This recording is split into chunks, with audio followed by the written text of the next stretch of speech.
Hello, hello, and welcome back to another Coffee with Laura. For those who don't know, I get the privilege of helping people every day work to create new neural connections so that they can take empowered action aligned with their life desires and outcomes. And today, we're going to dig into that just a little bit more and talk about, are you being held hostage by your emotions? I don't think it's a lie or some secret that we live in a world where the culture tells us emotions are weak, they're not to be trusted, and so we very much minimize them. But what's comical about it is if you understand how the brain works, we are highly evolutionary creatures, and yet we've evolved to not have certain teeth, to, not have certain patterns. We've evolved to develop an extra brain, actually. But the thing that didn't evolve out of us was emotions. And that's because they're not as silly as people like to think they are. The challenge comes in how we respond to them. It's actually holding that belief that poses the greatest threat to us, because then we are victim to our emotions. We view them as weak. We view them as unreliable. So what do? We pretend they're not there, ultimately leaving them to just run whatever course they're going to run without our awareness. We've all had that moment, where we've snapped at someone we love or we said something we wish we wouldn't have. Do you think that that would have happened had you had better awareness around your emotions and what's going on within to begin with? That's when we're ultimately held hostage. The reality is, when we have an emotion, like, here's what's happening ultimately, like, internally, chemically. Every thought you have releases a chemical, and that chemical like sends a signal within your body down the vagus nerve to then stimulate back up to create a matching feeling energy, which then releases a hormone, and our body likes to stabilize at homeostasis, which is hormonal balance. And that's what our body gets addicted to, and that creates who we are. Point being, our feelings are a chemical reaction. It's not just something that we can ignore. If you put certain chemicals together, the reaction's going to happen. The difference lies in how we respond to the reaction. The first thing you need to understand is ignoring them or trying to pretend they aren't real, avoiding, pushing down, minimizing. That's what makes you hostage to your emotions. That's what makes you hurt people that you love unintentionally. That's what makes you suffer within your own world. But the reality is, emotions are the language of the brain. Or I'm sorry, emotions are the language of the body. Thoughts are the language of the brain. Emotions are the language of the body. Technically, hunger, for example, is a feeling. Yet we don't ignore that. Happiness, similar thing. Feeling. Sadness, feeling. All of these are feelings, they're emotions. But we only allow some of them to hold space, to be valued, to be respected and understood.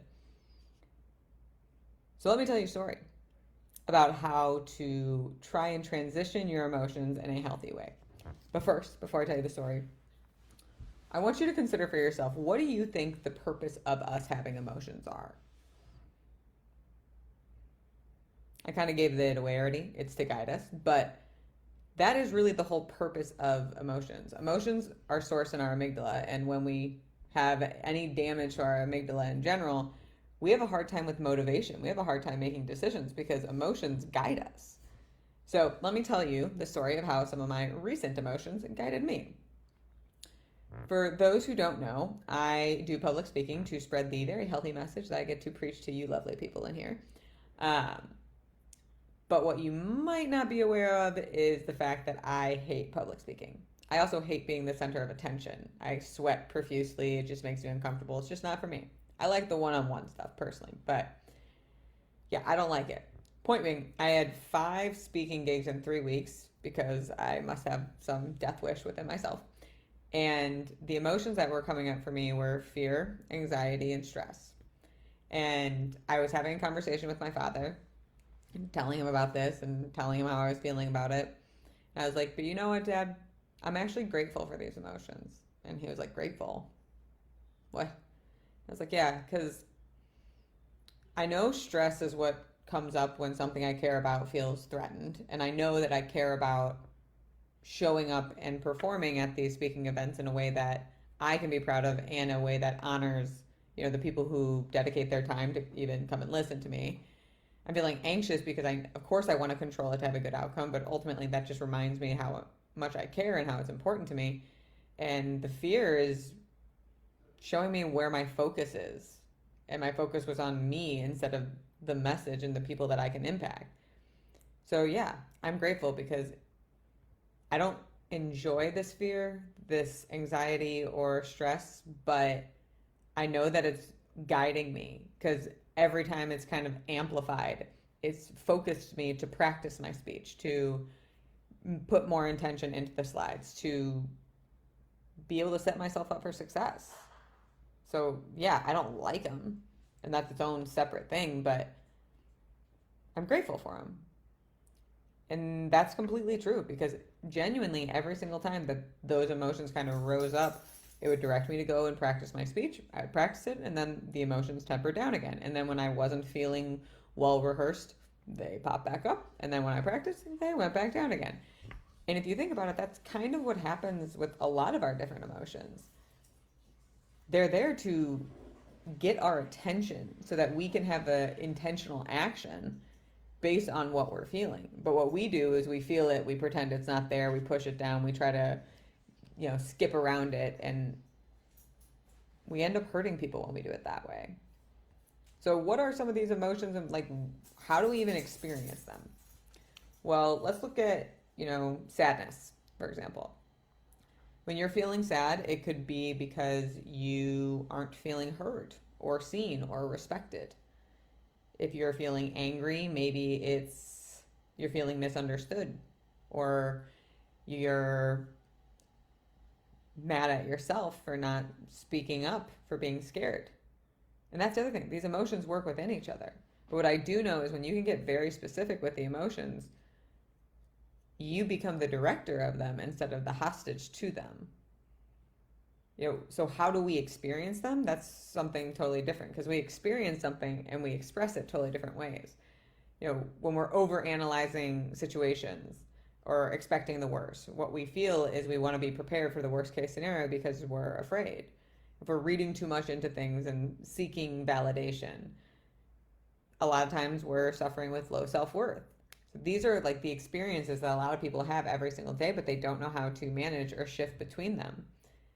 If you can understand what's happening, why you're feeling it to begin with, you can use the emotions for you and use it to motivate you. You're not going to like it either way, but the game can't be about not feeling negative emotions because you're going to lose that game over and over. Life is too tough to not feel them. They're going to pop up whether we like it or not. So why not learn to use them for us, right? Doesn't that seem to make a little bit more sense versus trying to pretend they aren't there? I know that the discomfort everyone has to kind of take at their own stride, and I encourage you to definitely move at your own pace. But here's my challenge to you today. Each night when you're brushing your teeth, just take a minute and think about some of the bigger emotions that you felt and see if you can understand why and what intentional action you should take in honor of those emotions. When you do it like that, the emotions have purpose instead of being purposeless and just painful. We can't just seek happiness and joy because it leaves us scared of inevitability, which is feeling all of life's stuff. So see if you can decode some of these emotions for yourself and not be hostage to them. But as always, I appreciate you tuning in and giving me your 2 cents. Make sure you listen up again next week when we address what is your why and why it matters to begin with. Understanding the motivation behind actions, not just the emotional element, but the source of the motivation. Don't want to give too much away. really impacts our ability to succeed or kind of fall flat. So make sure you tune in next week, same time, 2 p.m. And I appreciate you as always for coming in here and learning with me. And I am curious to hear all about your decoding. So have a wonderful week.